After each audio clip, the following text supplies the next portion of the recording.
From overfishing to the abuse of fishermen, we'll hear from a seafaring journalist who's been investigating China's distant water fleet. And beneath the waves, we'll head back to the Marystown Model Ship Gallery to hear about U-190. I'm Paula Gale. Welcome to the broadcast.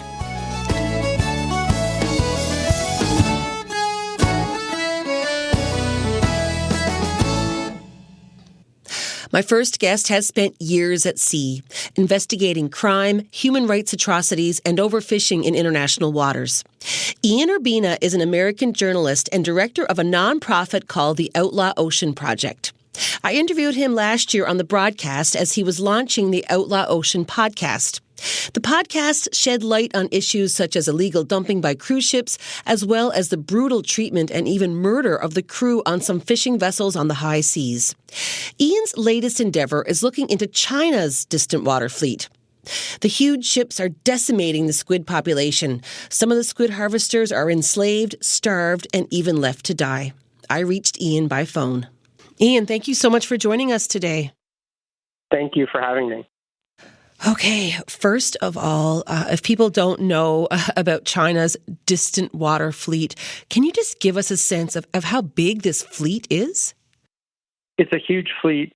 Just definitionally, when we talk about distant water fishing vessels, we're talking about those vessels that fish either on the high seas, so in international waters, or in foreign waters.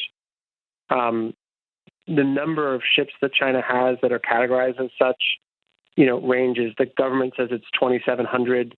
Our number that we came to is 6,500. Some think tanks put it up at 17,000. The next largest distant water fishing fleet on the planet is under 300 vessels. Wow. And where are these vessels fishing? In the case of China, their fleet is all over the place. We focused on their squid fleet in particular because it's a huge product. It's a well-known product, and there are a lot of ships and a lot of people and very interesting places. We focused on, collections of the squid fleet in four key places. One was the sea border with North Korean waters. The second was the coast of West Africa. The third was high seas near Falkland Islands. And the fourth was the high seas near the Galapagos Islands. And in each of these places, you're dealing with, 200 to 300 Chinese squid fishing ships at any given time. And Ian, can you just give us a sense, too, of just how much squid they're catching? It's a hard thing to estimate. It's actually not a number I've ever pinned down, but we're talking about hundreds of tons per day. But the aggregate total for any single ship or for the entire fleet is not a number we could ever figure out. There's such an appetite for squid in China and in the world as well. Yeah, calamari is a funny thing. Squid in the West, so in North America in particular, was for many years up until the 80s mostly consumed by Asian or South European immigrants. And the rest of the population didn't eat that much of it. And it was largely, at least in the U.S., used as fish bait.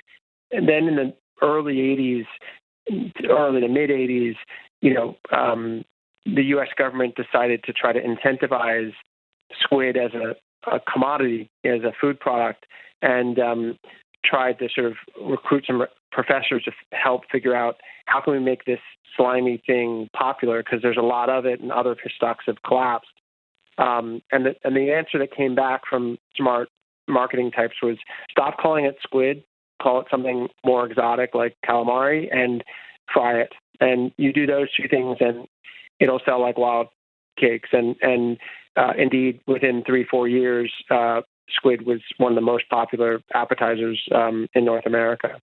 Wow. And all that appetite for squid, it has a lot of lives in its wake. You followed the lives of some young Indonesian men, who went to work on a Chinese fishing boat. Can you tell us what happened to them?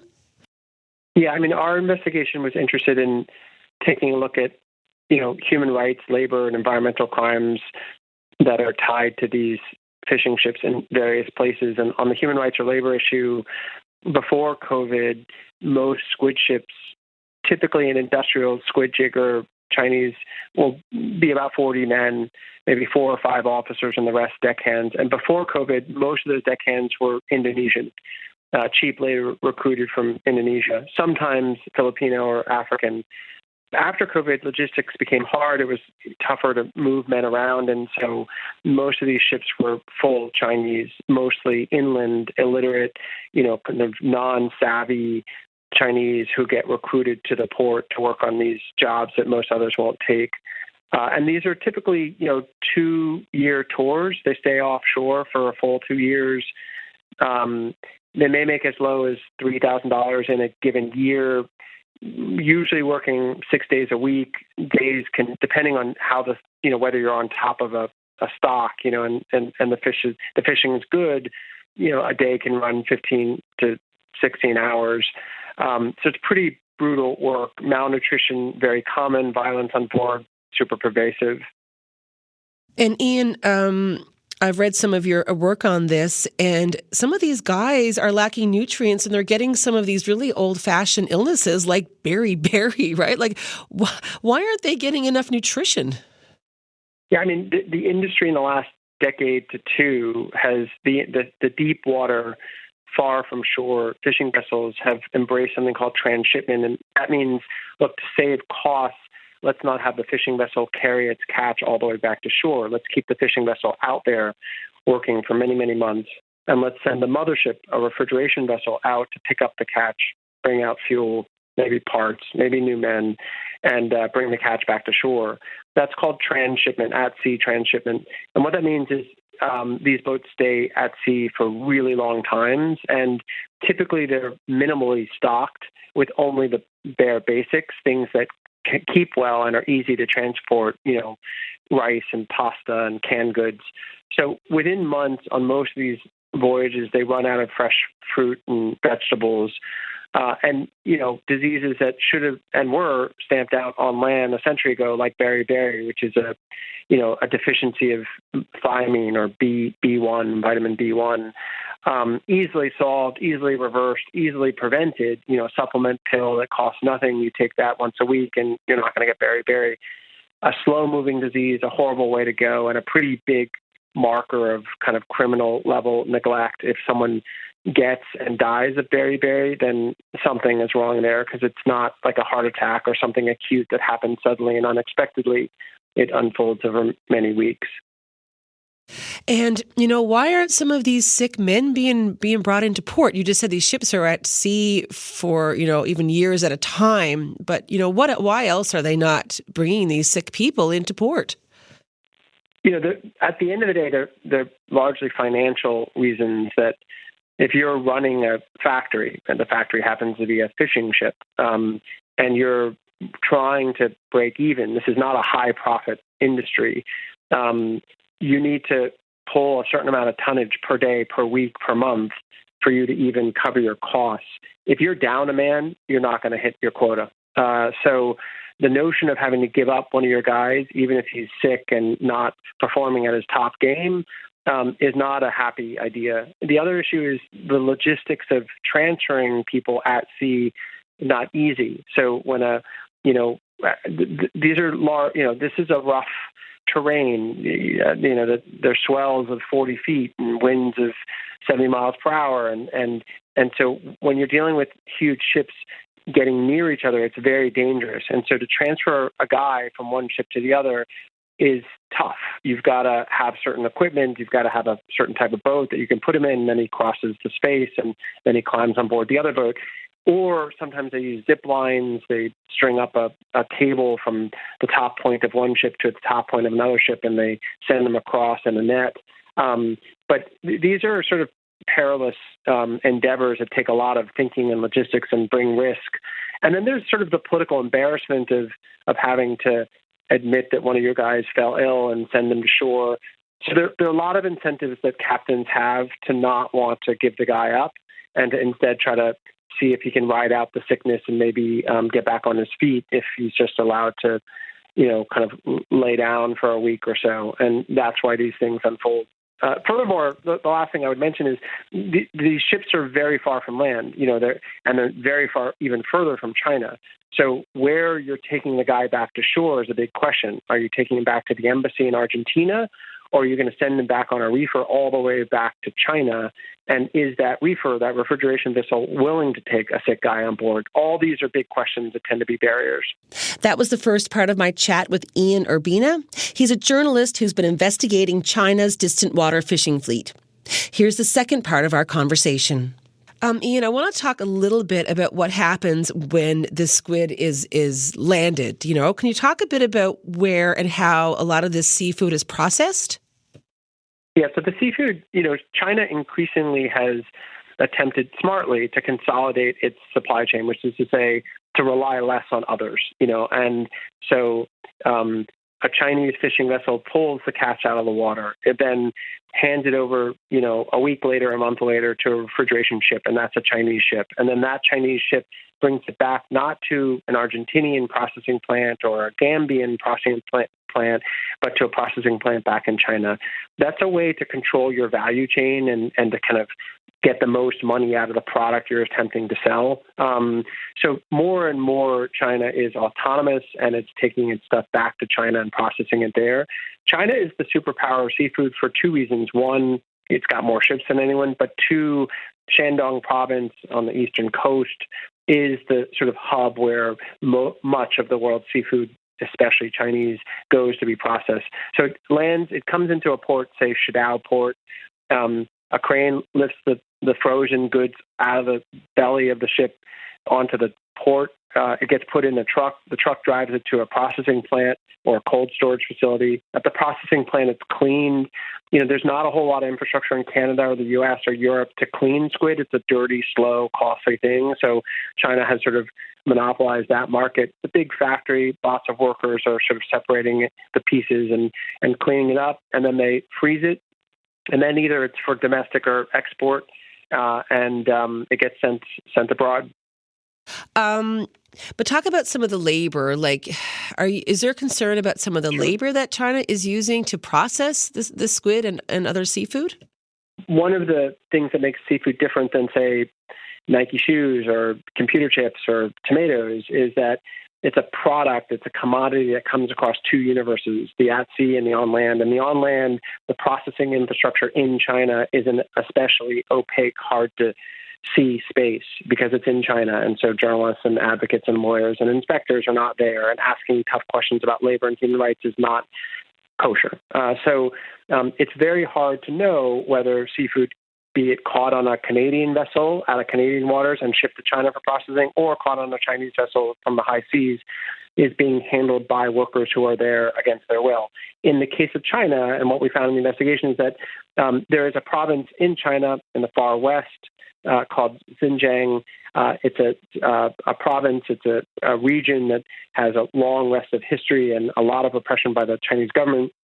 In the U.S., there's a very strict law that forbids any products that's even partly touched by Xinjiang or Uyghur workers from coming into the U.S. because it's a presumption of forced labor if they're involved because of how Uyghur workers are treated in China. And so what we found was Xinjiang, this province where Uyghurs are, is 2,000 miles away from Shandong, where all the processing infrastructure is. So no one assumed that seafood would be a product that would be touched by Uyghurs.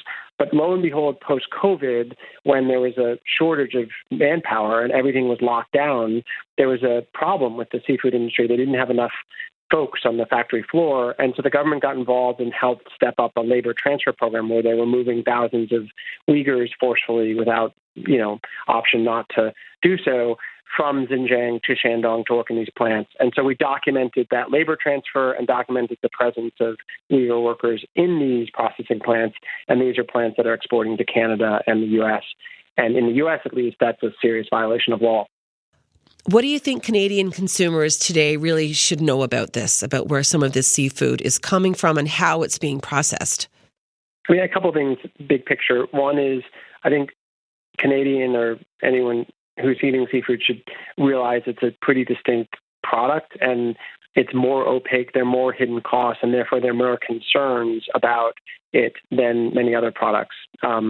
Number two, the big question is, does our country, in this case, does Canada, have good laws, and do they enforce them when it comes to the vetting of imports? How much checking is done of a particular product to ensure that it's not coming associated with things that we don't want to be associated with: North Korean forced labor, child labor, Uyghur labor. Right now, Canada has certain laws on the books, but there are real questions that I hear from advocates about whether those laws are properly applied, and this investigation hopefully has thrown light on the need to do so. And the last question is, when it comes to us as average consumers of food and buyers at the grocery store, should we be thinking, should average Canadians be thinking about, well, before I buy the next seafood, maybe I should go on the internet and see, where it comes from. Is it locally caught? Does that company do any sort of auditing to check to see whether there's any forced labor or environmental concerns with it? And if they do, maybe I'll pay a little extra to incentivize that kind of better behavior.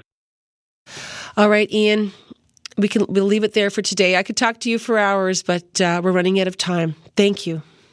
Thanks so much for having me. That was American journalist Ian Urbina, director of the Outlaw Ocean Project. Here are the Once Now with Foreign Shore.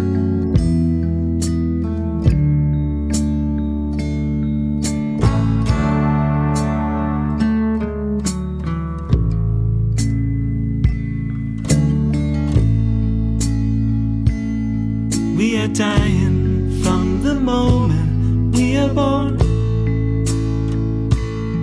setting sail without a compass to some distant foreign shore.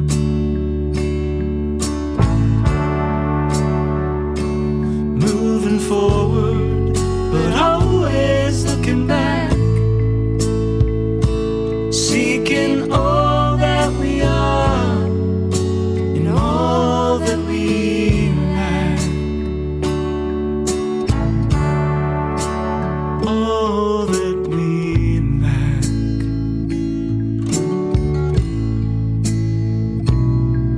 Should we live inside a memory and dwell upon the past? Take a path of least resistance, 'cause it all goes by too fast.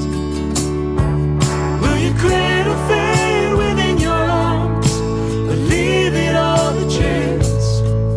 Will you choose to sit it out, or will you choose the day?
Dying from the moment we are born,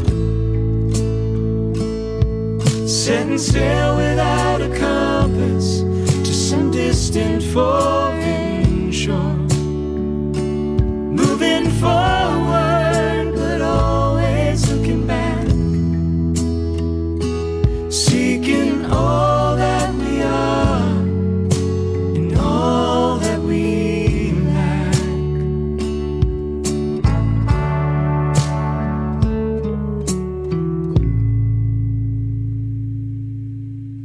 I'm Paula Gale. You're listening to the broadcast. Well, while we were on the Burin Peninsula earlier this month, we visited the Marystown Model Ship Gallery. It's in the Marystown Mall and takes up a fair amount of real estate. There are lots of model ships there, including schooners, trawlers, and warships. Jim Myles is coordinator of the gallery. He spoke with broadcast producer Todd O'Brien about some of the vessels on display. Okay, and Jim, I guess first off, what are you leaning against here? What is this? Describe it. We've got a model right here of a Type 9 German U-boat, one of the bigger U-boats.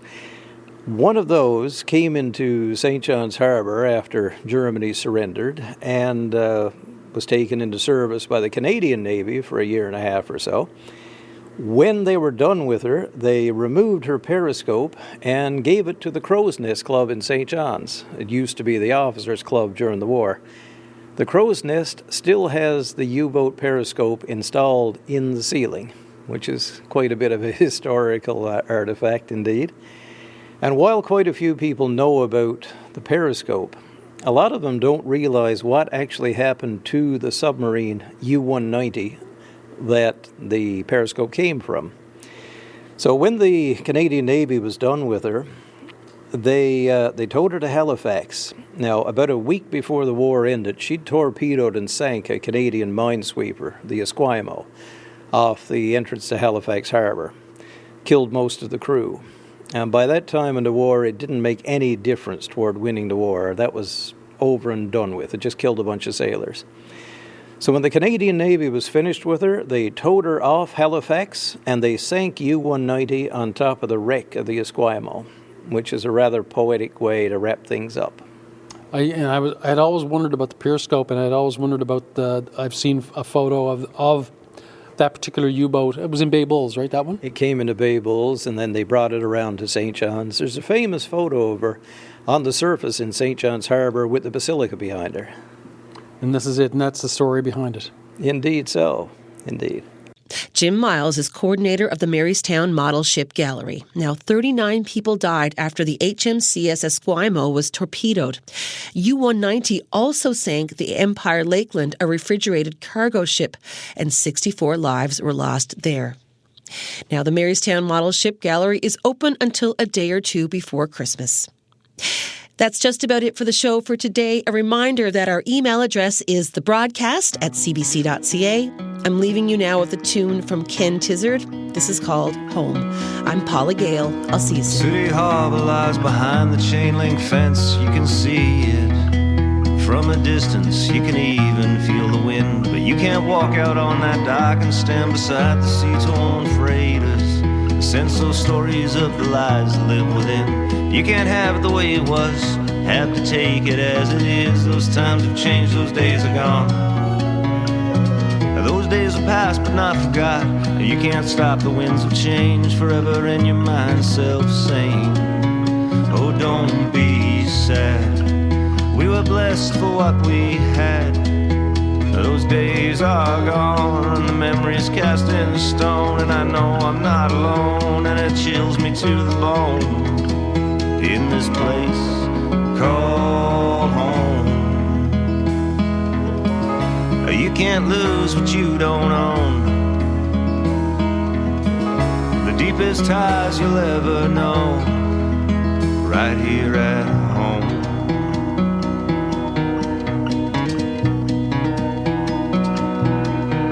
Down Water Street, the storefronts changed a few blocks north. Who'd ever blame? Fight against this hurt and changing waiting game. How many words can twist and burn like spark to hay? No further down this hurting old time road will stray. You can't have it the way it was, have to take it as it is. Those times have changed, those days are gone. Those days are past but not forgot. You can't stop the winds of change, forever in your mind self-same. Oh, don't be sad, we were blessed for what we had. Those days are gone, and the memories cast in stone. And I know I'm not alone, and it thrills me to the bone. In this place called home, you can't lose what you don't own. The deepest ties you'll ever know, hurt so bad to let you go. And I thought that I just came to say hello to